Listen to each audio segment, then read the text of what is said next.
I'm the head of this household. My decisions are final. If you refuse to follow my rules, divorce is the only option. Even though my husband was having an affair, he still tried to exert control over me. Why should I continue to follow his demands? If that's how he feels, then let's get a divorce. Transferred all our loans into his name, so he would understand the extent of my contribution to our life together. My name is Belle. At 36 years old, I work as a systems engineer. I've been married to Derek for 6 years. We met through work when my company subcontracted tasks to his firm. During my temporary assignment at his company, Derek was always kind and supportive. As we spent more time together outside of work, our relationship grew, leading to his proposal, which I gladly accepted. When I got married, I left my engineering job at the company. The role was incredibly demanding, both physically and mentally, and the pay wasn't great. I worried that continuing in such a stressful job would leave me with little time for my husband, which could strain our relationship. So I decided to transition to freelancing, which offered the flexibility to manage household responsibilities and spend more time with him. Initially, freelancing didn't bring in much income, but with my engineering background, I gradually attracted more clients and saw my earnings improve. I was pleasantly surprised by how quickly my income grew and felt grateful to my husband for supporting us during those early, lean months. I dedicated myself to managing the household, even though cooking wasn't my strong suit. I used recipe books to try new dishes every day, hoping to bring a smile to my husband's face. Thanks for taking care of the cooking and cleaning. It really makes a difference. My husband's praise for my housework brought me joy. In the early days of our marriage, we respected each other and enjoyed a happy life together. After a few years, he suddenly suggested, "Don't you think it's time for us to get a new house?" A new house? I was taken aback. This wasn't like him, as he rarely saved money. Shouldn't we save up a bit more first? What are you talking about? I've been earning a good income, haven't I? Yes, but haven't we avoided any financial issues since we got married? I'm able to manage thanks to my income. I thought but couldn't bring myself to say it to my husband. While he gave me money for household expenses, he tended to spend his own allowance before payday. I made sure to save as much as I could from my earnings and contribute it to our budget. This way, we avoided financial issues. I appreciated being able to live comfortably with his initial support when we first married, so I never mentioned that my income had grown. I didn't want to undermine his self-esteem by revealing that my work-from-home job was bringing in a significant amount. Even if I felt I was spending too much, our lifestyle remained stable, suggesting that my income had likely increased. Perhaps he wasn't fully aware of his own financial situation.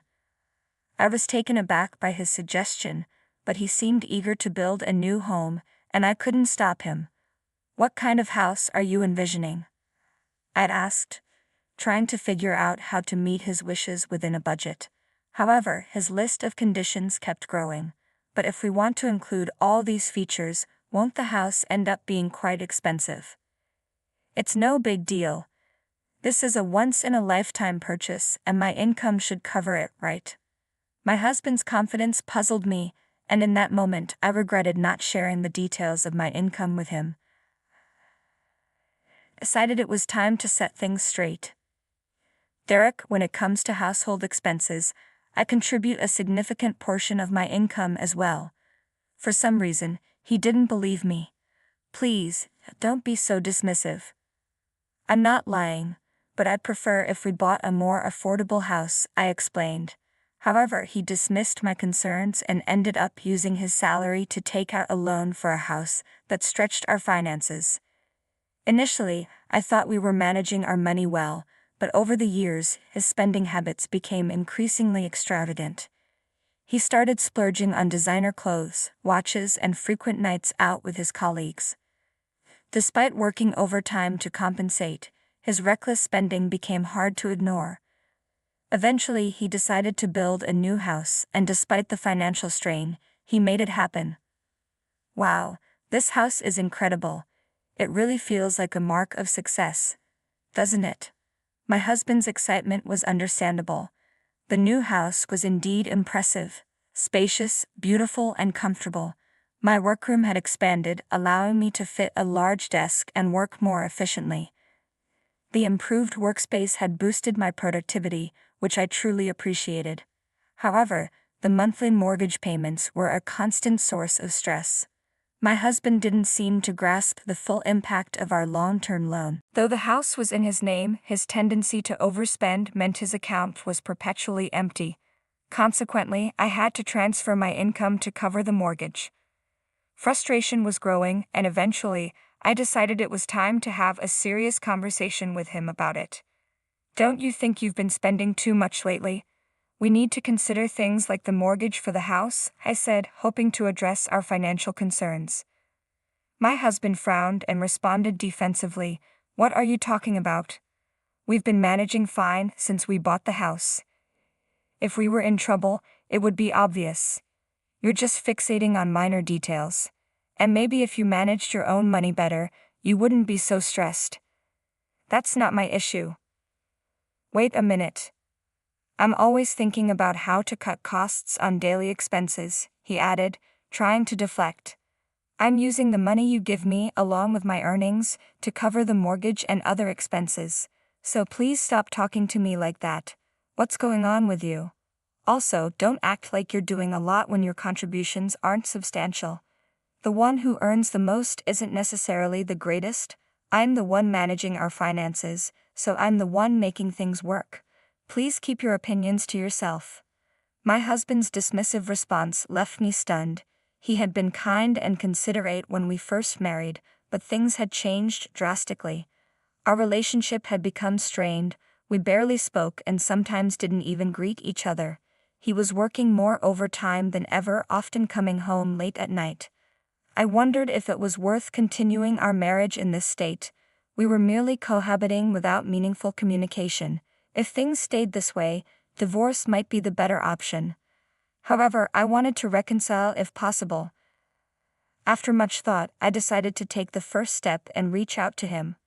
My resolve was instantly shattered by an unexpected discovery. While I was out in town buying a birthday gift for a friend, I spotted my husband, who should have been at work, walking with a young woman I didn't recognize. They were strolling together casually, and the sight was enough to confirm my worst fears: an affair. Determined to uncover the truth, I hired a private investigator. 3 weeks later, I visited the detective agency to hear the results. The investigation confirmed my suspicions. My husband was indeed having an affair. The woman was a colleague of his, and their relationship had been ongoing for about 2 years. I finally understood why my husband had been spending recklessly and coming home late due to overtime over the past 2 years. He was having an affair. The anger I felt towards him, especially after the verbal abuse he had directed at me, was overwhelming. It felt humiliating to have tried to protect his self-esteem and our marriage when he was the one betraying me. Determined to act, I set aside any remaining doubts and resolved to confront him. I hurried home, finding him lounging on the sofa, engrossed in a sports program. I positioned myself between him and the TV and spread out the evidence of his affair before him. "Explain this." He looked momentarily stunned at the photo evidence but quickly adopted a defiant attitude. "Oh, that's Meg. She's my new wife." "New wife?" I asked, bewildered. "Now that you know the truth, there's no reason to keep you around. Unfortunately, you're no longer needed." "What are you talking about?" "To be honest, I don't see a place for you in my life anymore. But Meg doesn't want to handle the household chores, so you can stay and take care of that for her." "What? Are you out of your mind?" "I would never agree to that." My husband's face flushed with anger. "I'm the breadwinner in this household, so my decisions are final. If you can't follow my orders, then we'll get a divorce." Despite his affair, he still tried to exert control over me. Why should I have to listen to him? Fine, let's get a divorce. Huh. First of all, you had an affair, so we can't continue our marriage. Let's just get a divorce. My husband was taken aback but eventually agreed. All right, but don't come to me later with any regrets. I want a divorce, but you'll need to help me transfer the names on the utility bills and the car loans we just took out. I quickly shifted all the loans into his name and finalized the divorce. He probably thought it was over, but for me, it was just the beginning. You should understand how much I supported your lifestyle. The day after the divorce was finalized, I was comfortably settled into my new apartment when I started receiving numerous calls from my ex-husband. Since he hadn't paid any compensation yet, I hadn't blocked his number. When I answered, he sounded flustered and insisted we meet. I reluctantly agreed to a cafe meeting, only to find that he brought his mistress along. Wow, you two look quite cozy together. What's going on? Why didn't you tell me about this? Every month, I'm seeing significant deductions for loans. And why are the food expenses, car loans, utilities, and everything else so high? What's the point of shifting all of this onto me? I divorced you and left the house, so it's only fair. I don't have any other motives. Shut up. This is fraud. I'm going to sue. My ex-husband and his mistress exchanged glances, their arms linked as they glared at me. They tried to blame me for everything, but I wasn't about to accept such absurd accusations. It's your fault for not understanding the situation correctly. I provided you with various documents, didn't I? Since the loan for the house was originally in your name, it's only fair that you cover those expenses. I've been transferring the necessary funds into your account. How could you manage such large payments with your limited income? As an ex-husband who clearly struggles with comprehension, I've explained this before. I work as a freelance engineer, and my annual income is currently around $200,000. Does that clarify things for you? My ex-husband was taken aback to learn that I was earning significantly more than he was. But his surprise was irrelevant at this point. What mattered now was that I had yet to claim my rightful compensation, and I intended to pursue it through a lawyer.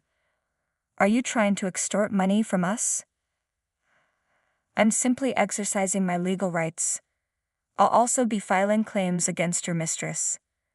But as a result, I received compensation from both of them for the emotional distress they had caused me.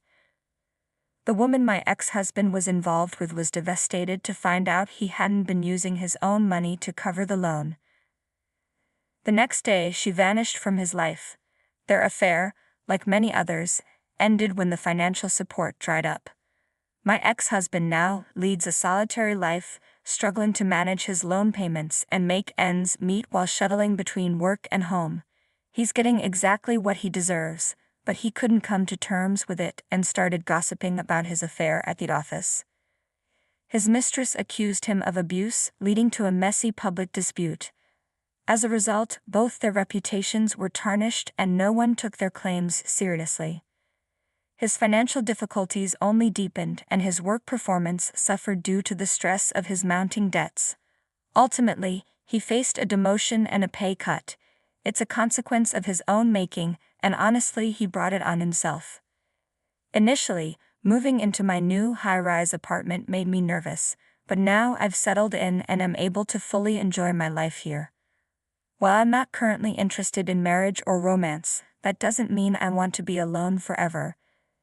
If I do meet someone in the future, I hope we can build a supportive and mutually fulfilling relationship, drawing on the lessons I've learned from my past experiences. For now, I'm focused on working hard and making the most of this time for myself.